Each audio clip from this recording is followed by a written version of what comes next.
ओम श्री वेद पुरुषाय नमः। नमस्कार। क्लास नंबर 286 श्रीमद् भगवद गीता जी शंकराचार्य जी के भाष्य के अनुसार आरंभ किया जाता है। ओम श्री सीतारामचंद्राभ्याम नमः। नमो गुरुभ्यः। अथ काल देवता श्री संवत् 2081 आश्विन शुक्ल पक्षः चतुर्दशी बुधवारः दक्षिणायनम उत्तर भाद्रपाद नक्षत्रम शरद ऋतु। ओम तत्सत् श्री शंकराचार्याय गुरवे नमः। यदा ते मोहकलिलं बुद्धिर्व्यतितरष्यति तदा गन्तासि निर्वेदं श्रोतव्यस्य श्रुतस्य च। अध्याय 2 श्लोक नंबर 52 गीता प्रेस गोरखपुर की पुस्तक नंबर 10 शंकराचार्य जी के भाष्य वाली। अच्छा जी, तो इस श्लोक में क्या कहा जा रहा है?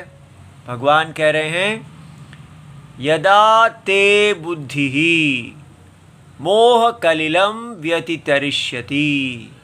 जब आपकी बुद्धि मोह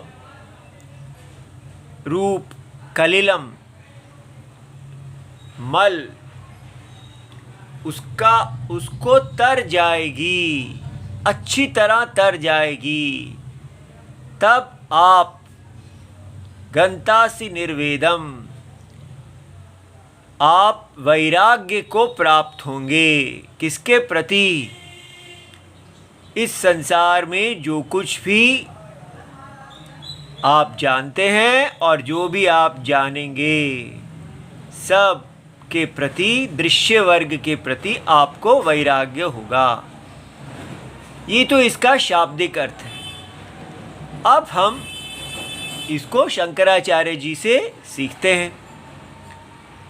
कहा गया है, भगवान कह रहे हैं यदा यस्मिन काले। अब ये यस्मिन काले का अर्थ ये नहीं है कि सुबह 5 बजे या 6 बजे या किसी डॉट समय पे, अर्थात आप कर्म योग बुद्धि से कार्य कर रहे हैं, पक रहे हैं, अपने स्वधर्म में लगे हुए हैं, तो धीरे धीरे आप अंतर्मुखी हो रहे हैं, बहिर्मुखी से अंतर्मुखी हो रहे हैं। तो यस्मिन काले माने जिस काल अवधि में, क्या है? तव ते, तव तुम्हारा, मोह कलिलम। अब ये भगवान समझाते हैं, मोह आत्मकम, जिसका स्वभाव है मोह, क्या है वो? अविवेक रूपम कालुष्यम। अब ये देखिए, हम सोचते हैं कालुष्यम मन का मैल धोना है, तो हमें लगता है मन के मैल को कैसे धोना है? तो मन में आता है जैसे कोई कालक इत्यादि है जो उसमें जमी हुई है, तो उसको हम धोएंगे। और यहाँ भगवान क्या बता रहे हैं? अविवेक रूपम कालुष्यम। ये आपका अविवेक जो है, यही कालुष्यम है। तो अब ये क्या बात है कि एक अविवेक है, माने आप, अविवेक क्या होता है? किसी वस्तु के विषय को ठीक प्रकार से नहीं जानना, मिक्सअप करना। विवेक, डिस्क्रिमिनेशन, समझना ये है, ये है।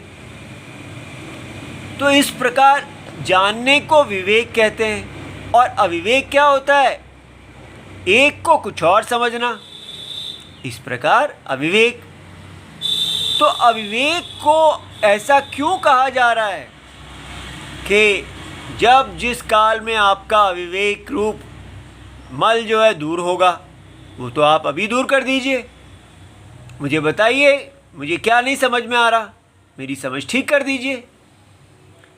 तो ये भगवान कहते हैं ये जो कालुष्यम है अविवेक रूप, ये न आत्म अनात्म विवेक बोधम, ये जो आत्मा और अनात्मा के बीच में जो अविवेक है, तो आत्मा अनात्म विवेक बोधम, बोध कैसा है? विवेक रूप है। किसका विवेक है? ये आत्मा है, ये अनात्मा है। उस बोध को ये कलुषीकृत्य उसको ढक देता है। विषयम प्रति अंतःकरणम प्रवर्तते। और दो काम, एक तो इसने सत्य को छुपा दिया और विषयों के प्रति अंतःकरण को डाल दिया। तत्तव बुद्धि ही, जब आपकी बुद्धि व्यतितरिष्यति, वी अति तरिष्यति, ठीक है, अच्छी तरह व्यतिक्रमिष्यति, शुद्धि भावम आपत्स्यते इत्यर्थः। तो जब आपकी बुद्धि के अंदर, हमारी बुद्धि में दो दोष हैं। क्या दो दोष हैं? एक तो जो मोह, हमारा मोह कलिल जिसको कहा गया है, जो अविवेक रूप हमारा अविवेक है, वो दो काम करता है। एक तो हमारे आत्म अनात्म विवेक बोध, उस बोध को ढक देता है, उसको मौका ही नहीं देता कि हम आत्मा और अनात्मा को देखें। और ढकने के बाद वो हमारे अंतःकरण को विषयम प्रति, विषयों के प्रति लगा देता है। इस प्रकार जन्मों जन्मों तक हम अंतरात्मा की तरफ नहीं देखते हैं और अनात्मा के पीछे पागल हुए रहते हैं। ये जो मोह कलिलम है, मोह का मैल, ये ऐसे काम करता है जैसे एक मैल हो, जैसे एक ढकना हो। तो ये विवेक, आत्मा अनात्म विवेक को ढक देता है और बहिर्मुखी कर देता है। और फिर जन्मों जन्मों तक हम इसके ही वशीभूत हुए बाहर दिखते रहते हैं और हमसे धर्म अधर्म होते रहते हैं और ये शरीर बार बार आता रहता है। अब ये क्वेश्चन है कि इतना हमने बताया है, हमने सुना है, क्या इससे हमारा कोई लाभ होगा? कुछ नहीं होगा, क्योंकि ये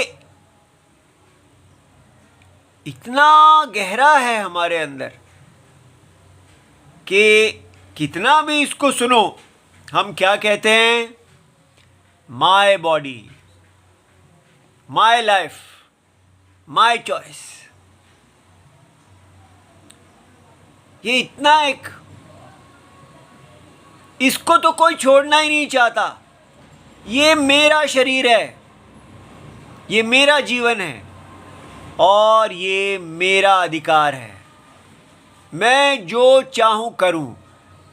कोई कौन होता है मुझे बताने वाला कि मुझे मेरे शरीर के साथ क्या करना है, मुझे मेरे जीवन के साथ क्या करना है, मैंने क्या करना है? आप कौन होते बताने वाले? कोई नहीं होता मुझे बताने वाला, क्योंकि this is my body, my life. ये हम कहेंगे क्या भाई, बात तो ये ठीक है, इस बॉडी को दूसरा बॉडी क्यों बताए? इसकी लाइफ अलग है, उसकी लाइफ अलग है, इसकी चॉइस अलग है, उसकी चॉइस अलग है। हर व्यक्ति को अपने विषय में निर्णय लेने का पूर्ण अधिकार होना चाहिए। अगर उसके विषय में कोई और निर्णय लेता है तो फिर तो वो दास हो गया, परतंत्र हो गया। भगवान ने सबको अपनी अपनी बुद्धि दी है ताकि वो अपनी अपनी बुद्धि से निर्णय लें। तो कोई और अपनी बुद्धि से लिया हुआ निर्णय हमारी बुद्धि पर क्यों डालेगा? मैं अपना निर्णय खुद लूंगा। इसलिए भगवत गीता का मोह कलिलम जब आता है तो हम कहते हैं हाँ ठीक है हम वो करेंगे। लेकिन जैसे ही ये बात सामने आती है तो हम इस पे अड़ जाते हैं कि ये कभी नहीं हो सकता कि कोई मुझे कहे कि मेरी स्वतंत्रता फ्रीडम सर्वोपरि है। और मैं अब एक ऐसे समाज में जी रहा हूं जहां पर कोई भी दबने के लिए तैयार नहीं है। इसलिए हम ऊंचा उड़ेंगे और स्वतंत्र उड़ेंगे, चाहे हम स्त्री हैं, पुरुष हैं, कोई भी है। यहां कोई भी दबाव या पूर्वाग्रह प्रेजुडिस नहीं चलेगी। ठीक है, इस प्रकार इससे बाहर निकलने का कोई उपाय ही नहीं दिखता और ना ही कोई बाहर निकलने की आवश्यकता दिखती है। हर व्यक्ति ऐसे जीना चाहता है, my body, my life, my choice. उसको देखते हुए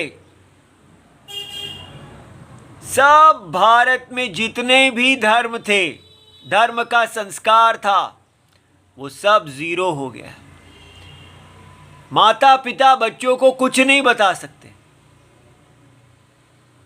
पति पत्नी को कुछ नहीं बता सकते, कोई बड़ा नहीं है, सब स्वतंत्र हैं।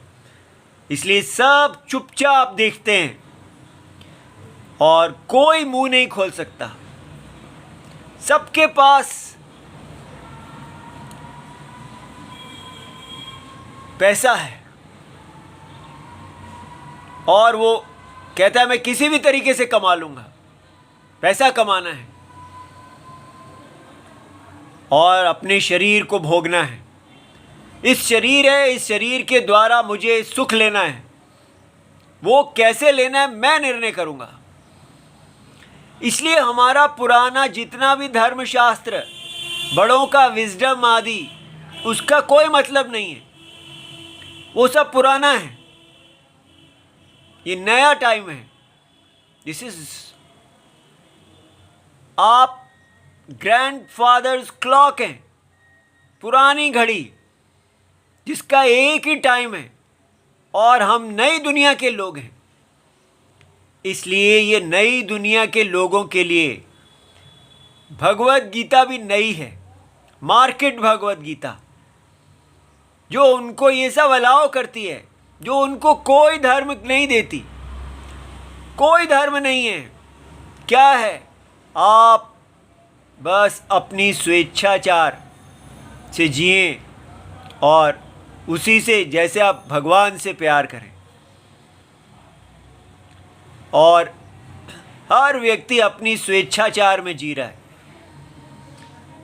तो ये जो स्वेच्छाचार है, माय ऑप्शन, इसको आप कैसे तोड़ेंगे? क्यों तोड़ना चाहिए? क्या गलती है इसमें? जब तक हम इसको नहीं देख पाएंगे हमारे पास कोई अर्थ नहीं है। और इसकी गलती कैसे देखी जाती है? इसकी गलती ऐसे देखी जाती है कि जब तक आप इसको नहीं देखते हैं तब तक आप ये जो कह रहा है my body, my choice, my life, तो इसको बताना पड़ता है कि भाई ये व्यक्ति जब बोलेगा तो ये क्या कहेगा? ये भी तो कहेगा my body, my life, my choice. ये और ये दो, ये इसको तो कह सकता है, लेकिन ये इसको कैसे कहेगा? क्योंकि आप इसके अंदर हैं। इसलिए हाथ नहीं कह सकता माय बॉडी, क्योंकि हाथ को वही करना है जो इसके लिए ठीक है, पैर को वही करना है जो इसके लिए ठीक है। जब तक ये चक्षु हमारे नहीं खुलेंगे हम बस अपने शरीर को ही तुष्ट करने का सोचते रहेंगे। इसको बोलते हैं असुरत्वम, रावणत्वम। और हम देख ही नहीं पा रहे कि रावण की डेफिनेशन क्या है। हम कह रहे हैं हर व्यक्ति को अपने शरीर के अनुसार अपने शरीर को तुष्ट करने का अधिकार है। जैसे रावण को हम अधिकार दे रहे हैं कि आप रावण बनिए, यही धर्म है। हम सब आपको अधिकार देते हैं कि आप अपनी मर्जी से जिए। तो ये जो मर्जी से जीना है उसका कॉन्फ्लिक्ट दो प्रकार का होता है। जब सब लोग अपनी मर्जी से जीना चाहते हैं तो आपस में लोगों का कॉन्फ्लिक्ट हो जाता है, आपस में टकराव हो जाता है, किसकी चलेगी। तब हम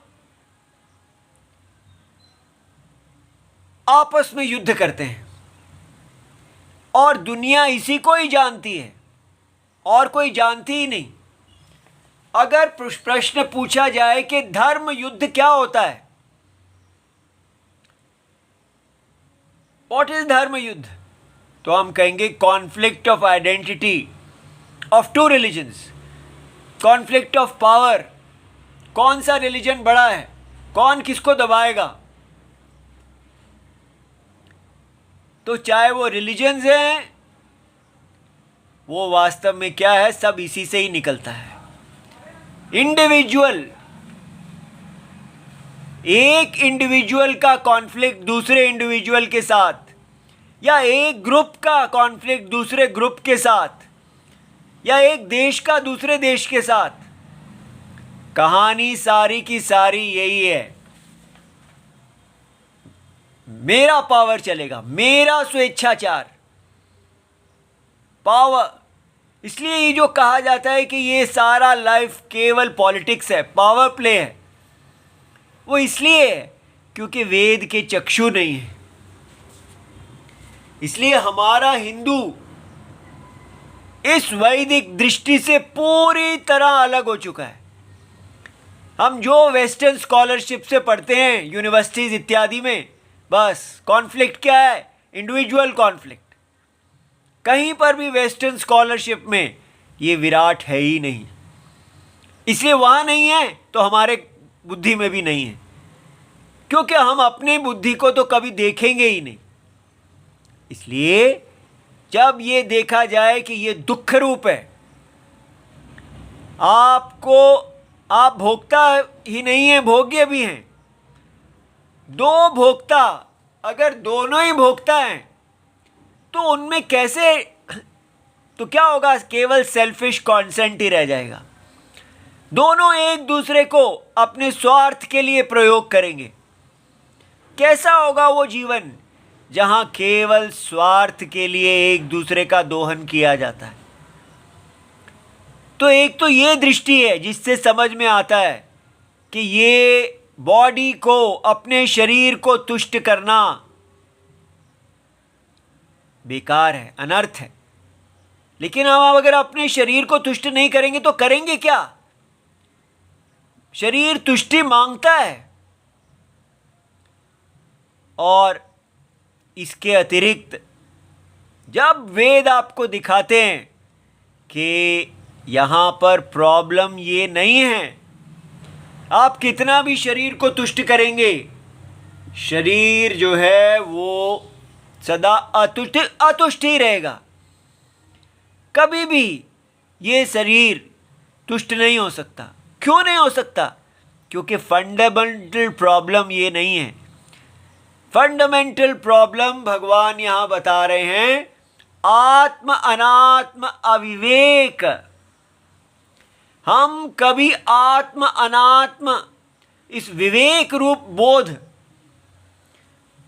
आत्मा और आत्मा अनात्मा, आई एंड नॉट आई के बीच में जो विवेक है, विचार है, जो बोध रूप है, वो ढका ही रहता है। उसको ये जो कालुष्यम है, ये अंदर जाने ही नहीं देता। ये है कालुष्यम, मोह कलिलम इसको कहते हैं। इसको पहचानिए। ये आपको अंतर विवेक करने ही नहीं देगा। यहीं पर व्यक्ति फंसा रहेगा। कितना गुस्सा उसके अंदर होगा, उसके लिए कोई माँ नहीं, कोई बहन नहीं, कोई कुछ नहीं। जिसने भी उसकी इच्छा को पूरा नहीं किया वो उसको बस क्रोध से मार देना चाहेगा। और चाहे बच्चे हो बड़े हो, सब क्रोध में जल रहे हैं, जैसे सांप के अंदर विष होता है। ये मोह कलिलम है। इसको अच्छी तरह समझो कि ये कितना भयानक सांप है।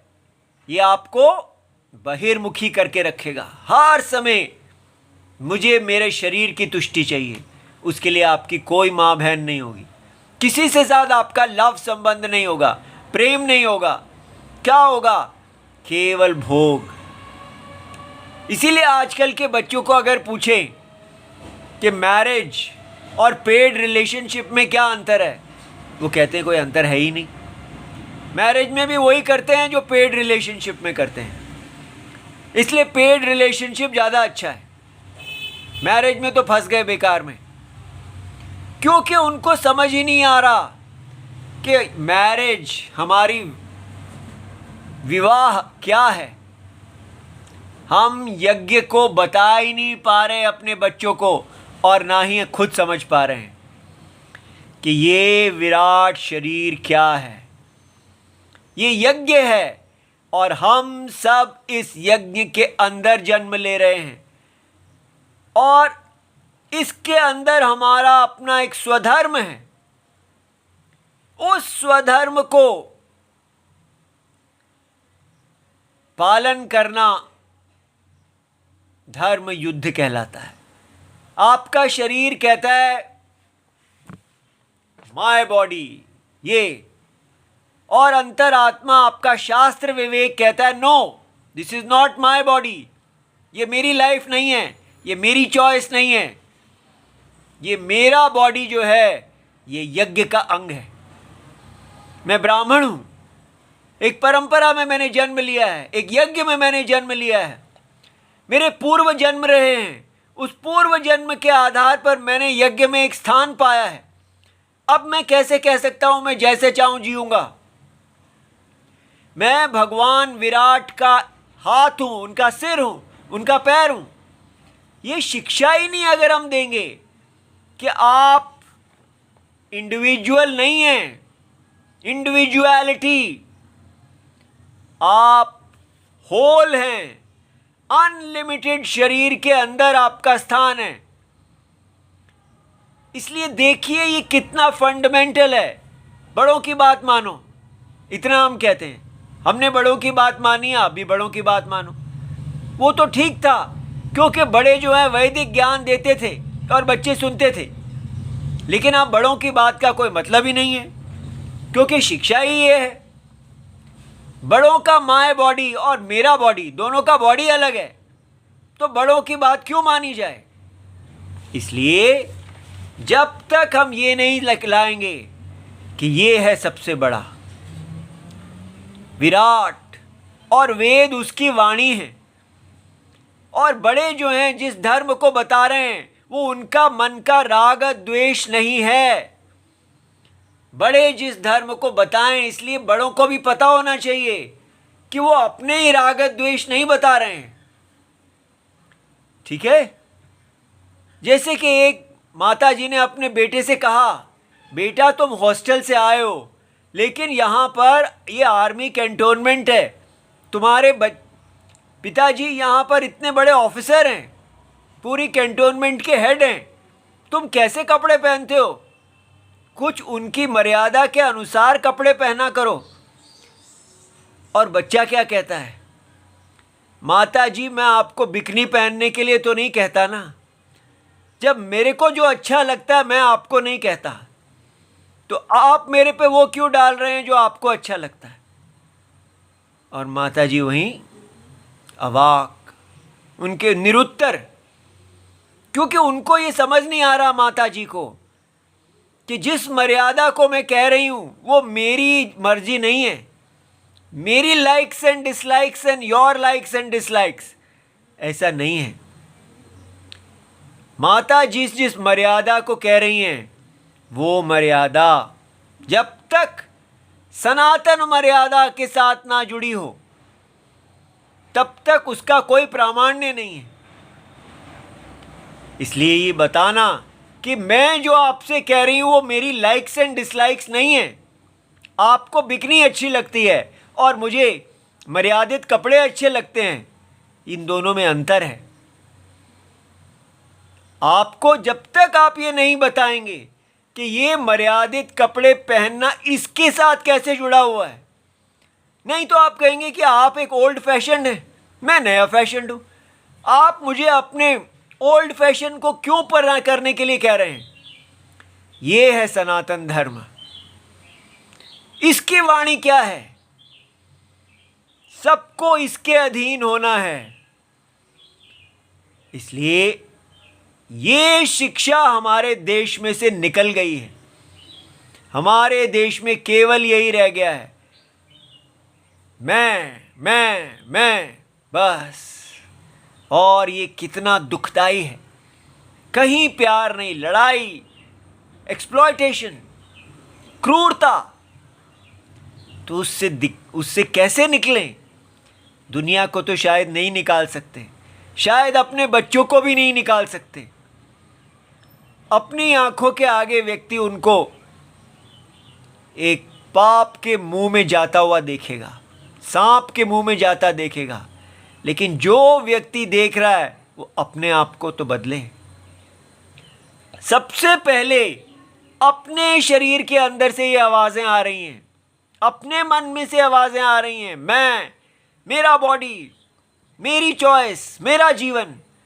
अपने ही शरीर को कहना है, नो सर, ये शरीर इस शरीर के अंदर है, इसलिए आपकी नहीं चलेगी, इनकी चलेगी। ये है कर्म योग। इसीलिए कहा यस्मिन काले, आपका जो मोह है, जो कलिलम है, जो मल है, इसको समझो मैं करते रहना, मेरा अपमान, मेरी इच्छा, ये मोहात्मक अविवेक रूपम है। ये जो यहाँ ये शब्द कह दिए जाते हैं, उसको जल्दी जल्दी से आगे भागने की कोशिश ना करें। उसमें देखें किसको कहा जा रहा है। ये प्राण लेने वाला, हर समय मेरी ईगो रुलाने वाला, ये कालुष्यम है। ये ना, इसका नुकसान देखिए।